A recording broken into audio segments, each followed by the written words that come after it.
وما أرسلناك إلا رحمة للعالمين. Nah, langkah-langkah dalam mendidik anak. Satu, memulai dari memperbaiki diri sendiri. Artinya contoh terbaik atau pendidikan terbaik itu adalah mencontohkan yang baik-baik. Seorang bapak nyuruh anaknya sholat, silahkan, nggak apa-apa. Tapi nek bapaknya nggak sholat, ya anaknya mungkin juga nggak sholat. Oleh karena itu maka sebelum sampai pada nyuruh sholat, sebaiknya bapak itu juga sholat. Nah, banyak apa kalau bapaknya nggak sholat, kemudian nggak boleh ngasih tahu anaknya untuk sholat? Ya boleh. Cuman sekali lagi, pendidikan terbaik itu adalah contoh. Contoh dari orang tuanya, bukan kemudian dari orang lain. Allah Subhanahu wa taala berfirman, "Ya ayyuhalladzina amanu qu anfusakum wa ahlikum naro." Orang yang beriman, jagalah diri kalian dan keluarga kalian dari siksa api neraka. Maka baiknya bapak dan ibu ya, adalah faktor utama yang dapat mendukung keberhasilan pendidikan anak. Anak orang tua adalah qudwah panutan dan anak-anak memiliki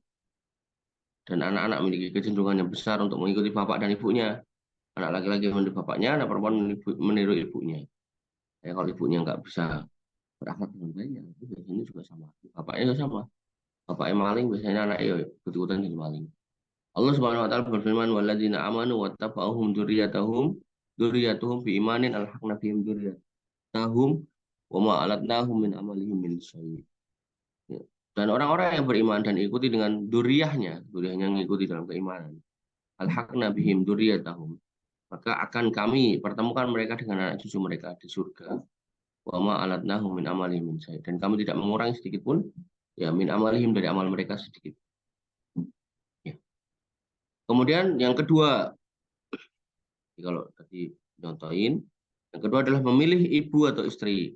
Ibu untuk anaknya. Itu kalau konteksnya orang laki-laki. Kalau konteksnya perempuan, yang memilih bapak untuk anak-anaknya. Sesungguhnya siapa yang ingin memanen buah yang matang, maka hendaknya ia mencari tanah yang subur. Ini udah logika yang bisa dipahami ya. Jadi kalau kemudian kamu pengen nanam sesuatu hidup dan berbuah, pastikan tanahnya subur. Nggak mungkin bisa di apa namanya ditanam di tanaman yang tanah yang enggak ada nutrisinya. Biasanya tanamannya jadi kurang gizi. Kemudian di antara hikmah terbesar dari pernikahan adalah diperolehnya anak-anak yang soleh, beribadah kepada Allah Subhanahu wa taala, dan mereka menjadi perbendaharaan bagi keluarga mereka, bagi kedua orang tuanya. Nabi SAW bersabda, "Tazawwaju al-wadud wal walud fa inni mukatsirum bikumul umam." Ya, nikahilah orang yang bisa melahirkan banyak, kemudian banyak punya rasa sayang pada anak, karena sesungguhnya aku akan berbangga-bangga ya, tentang kalian dari umat-umat yang lain. Lalu Nabi SAW menjelaskan timbangan bagi manusia dalam menikah. Jadi untuk mendapatkan tanah yang subur, mendapatkan wanita yang soleha, Nabi menjelaskan apa itu tungkahul mar'atu li arba. Wanita itu bisa dinikahi karena 4 hal. 5 liha karena hartanya, walil hasabnya karena nasabnya, wa jamaliha dan karena kecantikannya, walidiniha dan karena agamanya. Falfar lidzat bidzatiddin tarifat yaqta. Maka perhatikan urusan agamanya, kalau enggak nanti semua urusan-urusan. Wanifidina azani Allah ya. Kemudian Allah SWT berfirman tentang wanita yang solihah, yaitu fasolihatu qanitatun hafidhatun lil ghaibi bima hafidhallah. Wanita itu solihah ketika kemudian dia menaati perintah Allah, menjaga diri dalam kondisi yang gaib atas atau karena Allah telah menjaga mereka. Qanitat yaitu orang yang mentaati suami mereka dan menjaga harta suaminya dan diri mereka dan suaminya saat suaminya tidak ada. Jadi bukan kemudian wah bojoku renek akhirnya selingkuh. Itu wanita yang enggak. Laki-laki juga sama ya. Kemudian Nabi SAW memperingatkan dari wanita yang cantik di lingkungan tempat tumbuh yang buruk. Jadi ada wanita yang cantik, tumbuhnya di tempat yang buruk, lingkungan yang buruk. Nabi SAW bersabda, "Iyyakum khudura'ud dimnu." Fakila wa mal khudura'ud dimnu. Qala al-mar'atu al-hasana al-husna fil munbitu as-su'. Jauh-jauh dari al-khudra'at dimni. Iyyakum al-khudra'ud dimni. Saat bertanya apa itu khudra'ud dimni? Yaitu wanita yang cantik tapi tumbuh di lingkungan yang buruk. Ada. Jadi kalau ngomongin fisiknya bagus gitu, cantik gitu, putih gitu. Tapi kemudian ya dia tumbuh di lingkungan yang buruk. Hasilnya buruk pasti. Rasulullah SAW memuji wanita yang baik agamanya. Beliau bersabda, ala ukhbirukum bi khair mahiyat nizul mar'u al-mar'atu as-salihah. Maka aku beritahukan kalian simpanan, ya, yang paling baik disimpan oleh seseorang, khususnya laki-laki, yaitu istri yang salihah. Jadi kamu kalau punya istri yang salihah itu di rumah itu ya tentu menyenangkan, menyenangkan, nggak akan ditolak, nggak akan menolak, kemudian dia berbuat semaksimal mungkin, ya, terkait anak dia juga akan berjuang semaksimal mungkin. Nabi SAW juga bersabda, takhayyaru linutfakum fa innal airaqa dasas. Seleksilah wanita yang akan kau jadikan istri untuk, ya, tempat menaruh spermamu. Karena unsur keturunan sangat berpengaruh pada keturunanmu. Ini yang dibahasakan orang Jawa dulu, bibit, bebek, bubut. Ya, siapa nih? Anak siapa? Perlu dilihat. Kemudian hal ini termasuk haknya anak yang harus ditunaikan bapaknya, yaitu hendaknya bapak memilih ibu yang baik buat anaknya. Jadi kalau kamu nanti punya anak, ya pastikan ibunya ini orang wanita yang baik. Dikisahkan ada seorang pria datang kepada Umar bin Khattab radhiyallahu anhu mengeluhkan anaknya yang berbuat durhaka. Lalu si anak itu pun dihadirkan dan Umar memperingatkan dirinya dari perbuatan durhaka. Lalu anak itu berkata, Alaysa lil waladi hakun ala abihi. Bukankah anak itu memiliki hak yang harus dipenuhi oleh bapaknya? Umar menjawab, iya. Si anak itu lalu bertanya, apa itu? Umar menjawab, ayyan taqi ummahu wa yuhsinu ismahu wa yu'allimuhul Qur'an. Adalah bapak menyeleksi ibunya. Jadi memilih ibu yang baik itu hak seorang anak. Kemudian memberi nama yang baik juga hak seorang anak. Jangan kasih nama yang tidak baik. Dan mengajarkan anak itu Al-Quran juga adalah hak seorang. Lalu anak tersebut mengatakan, Wa inna abi lam yaf'al fi dzalika syai'an. Bapakku belum pernah melakukan hal yang kayak gitu. Amma ummi fa innaha zanjiyatun kanat limajusi wa qad sammani ju'al walam yu'allimni minal kitabi harfan wahidan. Bapakku nggak pernah ngajarkan kayak gitu. Adapun ibuku adalah wanita yang berkulit hitam. Fa innaha zanjiyatun. Kulitnya hitam atau budak. Yang dulunya bapakku, ya, seorang kulit hitam yang dulunya budak seorang majusi. Kanat lima majusi, budak majusi. Kemudian aku pun diberi kasih namanya ngawur ya, namanya asal itu kan, Jual ya. Dan bapakku nggak pernah ngajarkan Al-Quran walaupun sehuruf aja. Umar pun lalu menoleh kepada pria yang mengeluh tadi lalu berkata, Ajikta ilayya tasku okoko ibnika wakot akotaku qabla ayyo akoka. Apakah kamu datang ke sini untuk ngeluh di tangan kamu yang durhaka, sedangkan kamu sendiri telah berbuat durhaka sebelum kamu didurhakai? Jadi bapak yang durhaka itu ada ya. Kemudian Abul Aswad Ad-Dauli berkata kepada putra-putra beliau, kepada putra-putra beliau, rahimahullah, Qad ahsantu ilaikum sigharan wa kibaran. Aku telah berbuat baik kepada kalian sejak kecil sampai gede. Wa qabla an tuladu, dan semenjak sebelum kalian lahir. Artinya apa? Dicarikan ibu yang. Kemudian putra-putranya menjawab, bagaimana cara Anda berbuat baik kepada kami semenjak kami belum lahir? Abul Aswad pun menjawab, ikhtartu lakum ya minal ummahati man la tasubuna biha. Aku telah memilih di antara wanita-wanita itu, yaitu bagi kalian ibu-ibu yang tidak akan kalian cela. Jadi ibu yang baik itu akan membuat anak itu baik. Sama, bapak yang baik juga sama. Kamu anak siapa itu? Alah, masa takok untuk sopo. Enggak bangga anaknya. Kamu anak siapa? Saya anak si Fulan tuh loh. Alhamdulillah. Bapaknya wong solih, insya Allah anak solih. Amin. Gitu. Ar-Royasi menyenandungkan arti ucapan di atas dalam sebuah bait syair. Wa awwalu ihsani ilaikum takhayyuri. Baikan pertamaku adalah kepada kalian adalah seleksiku. Majaddatul a'raqi badin afafaha. Dengan melihat unsur keturunan yang jelas, menjaga kehormatan. Jadi, kebaikan calon ibu, calon bapak itu adalah menjaga kehormatannya. Perempuan kalau udah diajak pacaran, berarti itu laki-laki nggak baik, tinggalin aja. Seorang istri juga mencari suami yang solih, tadi istri ya. Tadi suami mencari wanita yang solih, maka seorang istri juga mencari suami yang solih.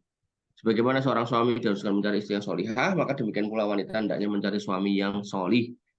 Dari Abu Hurairah radhiyallahu anhu, bahwasanya Rasulullah bersabda, "Idza atakum man tardawna dinahu wa khuluquh fazawijuhu." Kalau datang kepada kalian orang yang kamu ridhoi agamanya dan akhlaknya, maka nikahkanlah. Illa taf'alu, kalau enggak kamu kerjakan, takun fitnatun fil ard, maka akan menjadi fitnah di muka bumi, wa fasadun aridan. Kerusakan yang nyata, merata, besar.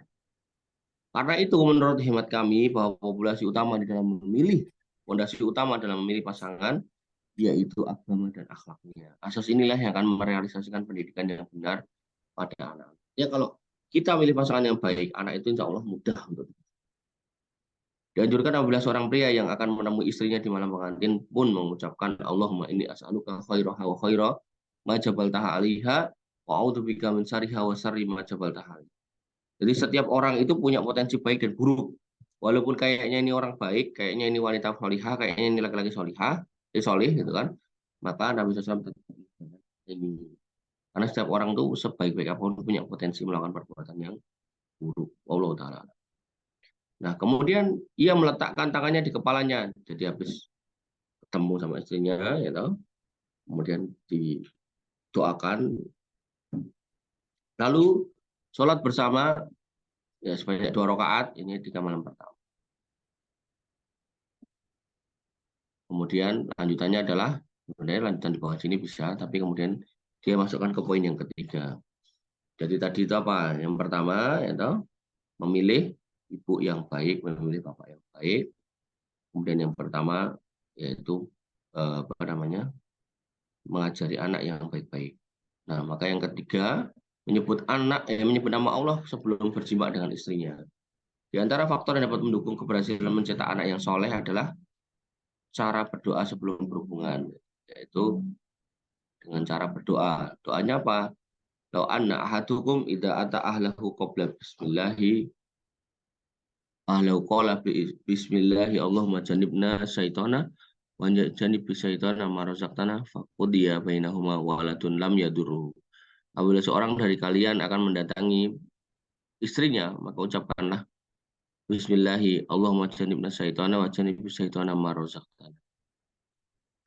Ya Allah, jauhkanlah kami dari setan dan jauhkanlah dari anak-anak yang kau karuniakan kepada kami juga dari setan.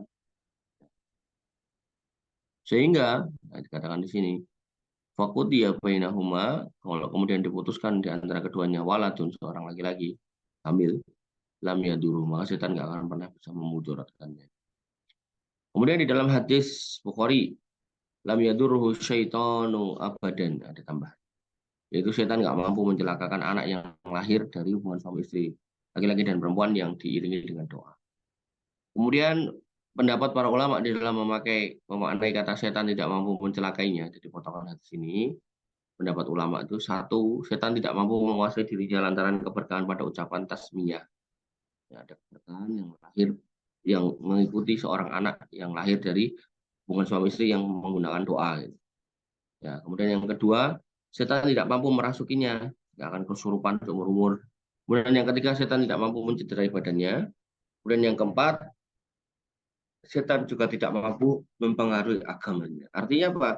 Anak yang didoakan oleh orang tuanya sejak proses pembuatannya, proses hubungan sama istrinya, telah akan melindungi dirinya dari setan, baik kalau urusan agama, soal urusan dunia. Allah Ta'ala alam. Kemudian Ad-Dawudi, kata makna lam yadurhu, tidak mampu mencelakakannya adalah setan tidak mampu memfitnah dirinya untuk meninggalkan agamanya kepada kekafiran. Namun ini bukan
di sini. Hah? Jadi ketika seorang ibu itu hamil maka diperlukan nutrisi yang baik, yaitu jangan sampai mengkonsumsi obat-obatan tanpa ada indikasi sakit, tanpa izin dokter. Kemudian dilarang juga makan beraktivitas yang berat-berat karena potensi untuk nanti keguguran. Apalagi merokok, ini juga hal yang jelek gitu kan. Apalagi narkoba, hamil narkoba ada. Yang keempat, menggunakan narkoba atau hal-hal yang jelek seperti khamar. Kemudian al-bisyarah yaitu bergembira, menyampaikan kabar gembira dengan kelahiran anak.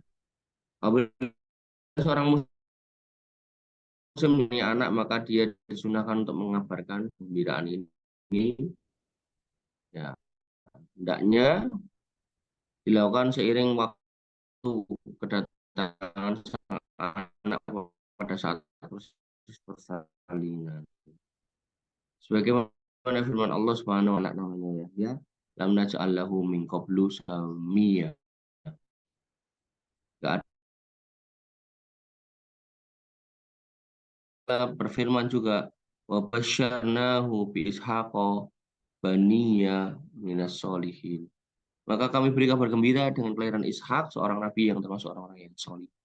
Kemudian Allah Subhanahu wa taala berfirman, "Idza qalatil malaikatu ya Maryam." Idza qalatil malaikatu, ingatlah ketika malaikat berkata, "Ya Maryam, wahai Maryam, innallaha yubassiruki bi kalimatin minhu ismuhu al-Masih Isa bin Maryam." Yaitu tentang keberadaan firman Allah Subhanahu wa taala ya, yang diberi nama Al-Masih Isa ibni Maryam.